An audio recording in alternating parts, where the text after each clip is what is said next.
Yo, what is up, Knights? Aegis Rick here, bringing the announcement we have all been waiting for. The all-in-one patch, REBORN, has arrived. The patch came out early Tuesday morning, and if you missed our non-stop stream of the release, make sure to follow me on Twitch now, because unless otherwise specified, we'll be streaming Act 1 REBORN every single day.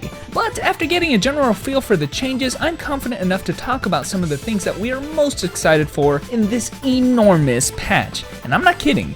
It's enormous. That being said, this video will not be an extensive recap of the patch notes. Neopal has done an extremely detailed job of that already. Link in the description below. Cover just about everything, so if you're looking for that kind of detail, peruse that page. It'll literally take you hours to go through it all. But without further ado, let's get in game already. So I've claimed multiple times now that this patch is huge, and it is. The thing is, however, it may not look it on the surface. Unlike the metastasis we were introduced to last year, it is not a complete overhaul of the game. It's just a massive update. Imagine that our client stepped into a cryo chamber and we woke up out of it a year and a half later to be blasted with updates. All the tweaks and changes brought to you all at once. Hence the pseudonym of this patch. Some things that you'll notice immediately: UI changes. If you play DFO with the in-game music on, you'll notice that we've got a lot of the music either reverted to the old versions, like the epic character selection screen, or they're playing orchestrated versions of songs you already know. Kinda like a fire new mixtape for the game. You'll see on my screen I have the percentage indicators for our HP and MP bars, as well as in dungeon we also have cooldown indicators as well. These features can be turned on in the settings of the game. A lot of UI features have been added or changed for convenience, so I can't possibly go over them all, but some key things that I've noticed. The inventory and safes have been made more manageable. You can search for items by typing out the names here and they'll be highlighted to easily find it.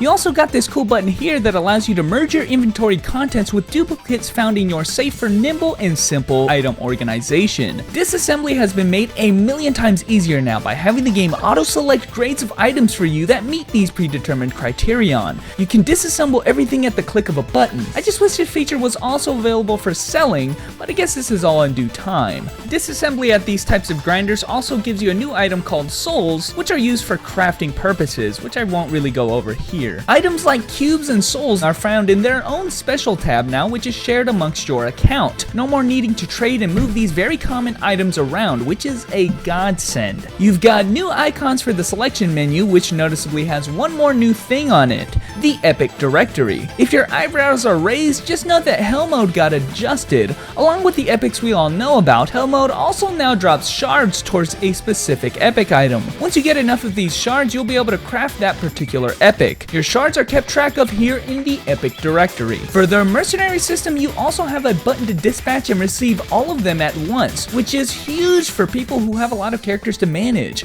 They also have new regions to explore, such as the Interdimensional Rift, which is indeed giving new items not previously obtainable, like Dimensional Auras, Chronicle Gears, and Essence of the Rift. Also, the new Explorer level cap is 9 with the Power Station. Among other things, mailing is different, trading is different, you can sort avatars and have a new equipped emblems button, Quick Party can now search multiple dungeons for you while you loiter in town, new event calendar, a way to check if your character has done OV and TOD before even signing in, a way to fix your broken gear in dungeons, dungeon result screen is a lot faster. Are you understanding now? There are tons of stuff to make this game a whole lot more convenient for you. Moving on, quests have also been massively overhauled for the better because of the introduction of the scenario system, which I personally list as the biggest part of this update. But hold your horses on that for a second, because the quest system as a whole has also been adjusted. You'll notice in time you'll be treated to a lot of new NPCs. They all play a part of DFO's story as a whole. Many of the quests and story elements have been changed to reflect these new NPCs. Just as an example, the Sea of the Death Dragon dungeon had me partied with Vaughn and the squad. So if lore's your thing, keep an eye out, because this isn't just some side story tacked on to the end. These new elements have been integrated and expanded into the story that we already knew. To even further expand on the lore, there are also storybooks that can be obtained from some bosses in various regions, which even further explain this game's lore and can be accessed here in the usable items tab. The quest system itself is also much larger and so much more organized. It's color-coded and less cluttered with useless useless quests. You even get the option to automatically complete any quest that you've begun to outlevel, albeit for no reward. But again, to remove the clutter. This in effect eliminates the need for quest clear tickets, and characters which I did basically no quests on no longer have cluttered quest logs of low level quests, which is definitely a load off of my consciousness. There's also a daily quest system for different types of content that will reward you with extra items just for completing them, such as demon invites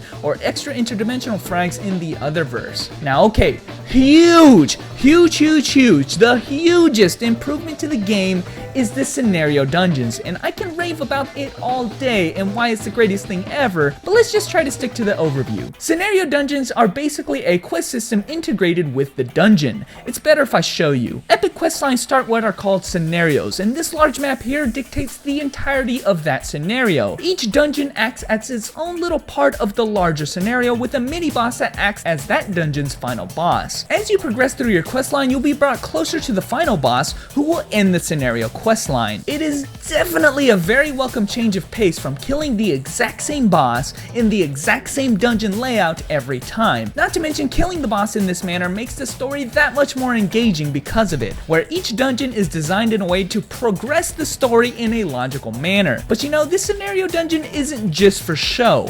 The EXP, oh god, the EXP is massive. Not only do the scenario dungeons themselves give incredible EXP, but so does completing the quests. Trust me as an alcoholic when I say that it is freaking awesome compared to the old system. You'll be leveling in no time due to good EXP rates, and you won't get bored because of repetitiveness. A double whammy for leveling in my opinion, because both of those factors used to contribute to why people dislike leveling in DFO. Now you might question what happens when you don't have a scenario epic quest active. Well, instead what you have now is the option to enter a randomly generated scenario. The EXP rate is still awesome, but you won't have any extra quests, which do make up a large bulk of the EXP now. You'll also be rewarded with crafting materials needed to craft unique grade legacies. Again, won't be discussing all of that here. However, it is still possible to get quests even if you don't have any. Of course, I'm talking about quest sharing. If you help somebody else who's in the middle of their own scenario quest, you will get their quest EXP. Check it out. This is a bonus quest that only appears when I help someone else, and you simply share however much EXP they get on their quest too, which is just freaking awesome. It's highly suggested to capitalize on this quest sharing system whenever you don't have any quest of your own, preferably by helping someone else in about the same region as you. The last thing I'll say is that now there is truly no excuse as to why you don't have a max level character on your account, which by the way, when you do get to max level, you are rewarded with an account bound demon invite box instead of just the flat 500 demon invites, which is awesome when you want to give them to your main character. Now on the subject of characters, damn near all of them have some sort of patches towards them. Some of them may simply have their damage adjusted in some ways, like Chaos getting nerfed across the board, but some classes have comprehensive changes on how their kit works as a whole. Enter classes like Male Striker, Rogue, Male Grappler, Female Spitfire, and so many others. I'm talking new skills and passives entirely. Chief among them though is that 3 classes, Male Mage, Male Fighter, and Female Gunner, all have their second awakenings unlocked, so make sure that you capitalize on their newfound strength and all the events they have to make leveling easier. Anyway, if I were to go over all the character changes, it'd take the whole video, so I'm gonna leave that up to you. Again, take a gander over at the complete patch notes for more details on your class, cause there's a very high likelihood that yours have been adjusted in some way. My Elven Night, sadly, not a single change. And speaking of knights, they still can't PvP. Why? Why can't they PvP yet, Neopol? What the fuck? Anyway, speaking about PvP, there have been many changes to how your skills work in PvP for balance. Again, check the patch notes to see how they affect your character. But aside from that, the only difference that I can see in the actual PvP system is that they've changed the UI for the ranked queue. Sadly, this means no ranked rewards or Coliseum mode just yet. Let's end our content overview with a look at how our current endgame has changed. And all I can say is that they've definitely been made more convenient. mostly. Most of our endgame is all conveniently located in the St. Horn region, which must now be accessed by Ludmilla in Underfoot, whereas before there was a specific channel that you had to be in to get entry. The Otherverse grind is what I feel takes the most out of players, and it has been adjusted to say the least. There are 3 difficulties of Otherverse now, which have shifted the difficulties around a bit, and the requirement of exorcism have changed across the board to 10, 80, and 95 respectively. Solo mode is also added now, so you can farm any of these difficulties alone, giving you geared enough to do so. Ancients have also been combined. That is, Ancient and EX Ancient dungeons are now accessed in St. Horn, and they both can be used to farm quest legendaries and Requiem weapons at the same time. Of course, the Requiem dungeons give the quest items and such much faster, but you get the idea. To compensate, they had to increase the dungeon level and difficulty of the old Ancients to 85. Speaking of old Ancients, any quest legendary gear that you had crafted before the all-in-one patch is now considered old and must be upgraded using more materials to become max level at 85. Any ones you make now are already given to you at level 85. Lastly, the requirements to enter any ancient dungeons is nearly endless eternities and clear cubes, and thus they remove the quest items you needed to craft before. To compensate, Neopol has given us an equivalent amount of those materials for any ancient dungeon entry items we may have had before. This isn't everything about our end game, but if you're at the end game and you want to know the exact details, look them up in the patch notes. Alrighty guys, now it's the shotgun round. Events and cash shop changes as fast as I possibly can. We've got 5 events going on currently. 2 of them are collectathon quests, which have you trading in items obtained in optimal level dungeons, to Canna and Stratofits respectively, for rewards that are all kinds of stuff, including clear tickets and growing weapons. The triple play and DFO character of the day are used as leveling reward events, mostly pertaining to the 3 Second Awaken classes that were released. And of course, Flowing with Milk and Honey is back, baby. The 100-hour reward again is a Chronicle Transcendence Stone, which of course allows you to put any Chronicle gear that you get on your character into the account vault exactly 1 time, allowing you to trade 1 Chronicle gear to your alt. In the cash shop, mileage was reset, but no particularly new items in the mileage shop.